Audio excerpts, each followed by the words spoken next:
22 लाख बच्चे paper form भरते हैं। मैं डिमोटिवेट नहीं कर रहा हूं, सही बात बता रहा हूं। अब उसमें से तुम्हें आगे निकलना पड़ेगा किसी भी हालत में। कैसे निकलोगे कि जस्ट क्लास के बाद क्लास नोट्स बंद करके, या मान लो 2 क्लास हो गया, 3 क्लास हो गया, क्लास नोट्स बंद करके रफ पेपर लो, उसमें क्या क्या कंसेप्ट कराए हैं वो सारा लिखो, बहुत जरूरी है।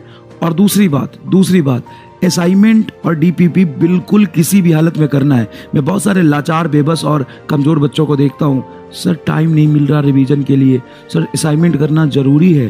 अरे तेरा डॉक्टर बनना जरूरी है क्या? अगर हाँ तो असाइनमेंट करना बहुत ज़्यादा ज़रूरी है। मैंने आपको बताया है क्लास नोट्स, डीपीपी और असाइनमेंट ये तो मस्ट है, ये तो मस्ट है। और टाइम कैसे नहीं मिल रहा भाई? 24 घंटे टाइम सबके पास है।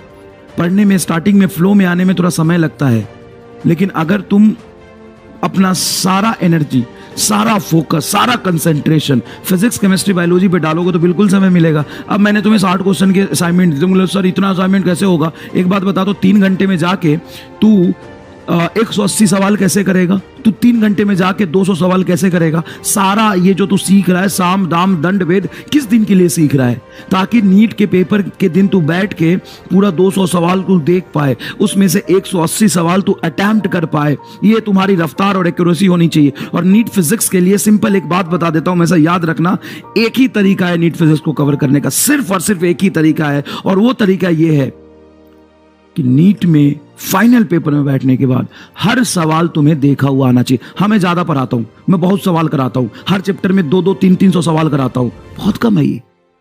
असाइनमेंट जोड़ दोगे तो हर चैप्टर में 400 सवाल हो जाएंगे, बहुत कम है ये। क्योंकि तुम्हारे पास 9-10 महीने का एक टाइम स्पैन है, एक टाइम इंटरवल है 9 से 10 महीने का। जो तुम 3 घंटे जो नीट में बैठोगे उसके कंपेयर में तो इनफाइनाइट है ना,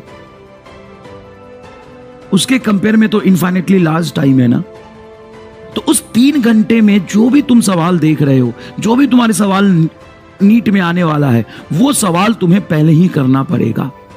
तभी वहां पे देखो, नीट में समझने की कोशिश करो। मैं अगर फिजिक्स की बात करूं तो 1 घंटा मैक्सिमम तुम ले सकते हो। 4 सब्जेक्ट में से फिजिक्स, केमिस्ट्री, बॉटनी, जूलॉजी, तो तुम मैक्सिमम फेज को कितना दे सकते हो? 1 घंटा दे सकते हो।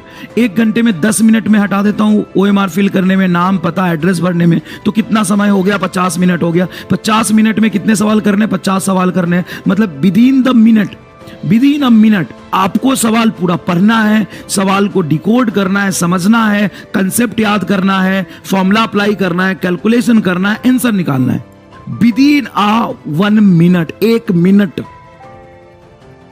तो ये कैसे होगा? कंसेप्ट सीखने से हो जाएगा? नहीं। फॉर्मूला याद रखने से हो जाएगा? नहीं। कैसे होगा? कैलकुलेशन करने से होगा। कैसे होगा? बहुत ज्यादा क्वेश्चन प्रैक्टिस करने से होगा। और ये सारी चीजें आसान नहीं है। अगर आप अपना सारा एनर्जी, सारा कंसंट्रेशन सिर्फ फिजिक्स, केमिस्ट्री, बॉटनी, जूलॉजी पे डाल देंगे तो 24 घंटे में से आराम से 6-7 घंटे सोइए और बचे हुए टाइम में लगातार दिमाग में ये चीजें चलते रहना चाहिए।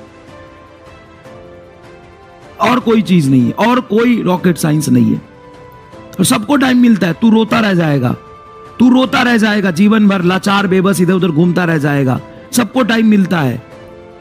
कह रहे हो कि 3 घंटा सर नोट्स बनाने में लग गया। हाँ, 3 घंटा तुम्हें नोट्स बनाने में लग गया, ये तुम्हें दिखाई दे रहा है। लेकिन बाहर जो यूट्यूब पे टाइम खराब कर रहा था, बाकी चीजों में जो तू टाइम खराब कर रहा था, वो तुम्हें नहीं दिख रहा है, वो तुम्हें नहीं दिख रहा है। भाई ये रेस एक अलग लेवल का है।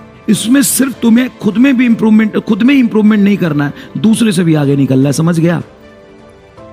22 लाख बच्चे पेपर फॉर्म भरते हैं। मैं डिमोटिवेट नहीं कर रहा हूं, सही बात बता रहा हूं। अब उसमें से तुम्हें आगे निकलना पड़ेगा किसी भी हालत में। कैसे निकलोगे? अपना सारा एनर्जी, सारा कंसंट्रेशन जो तुम्हारे पास है, सारा पावर लगा दो।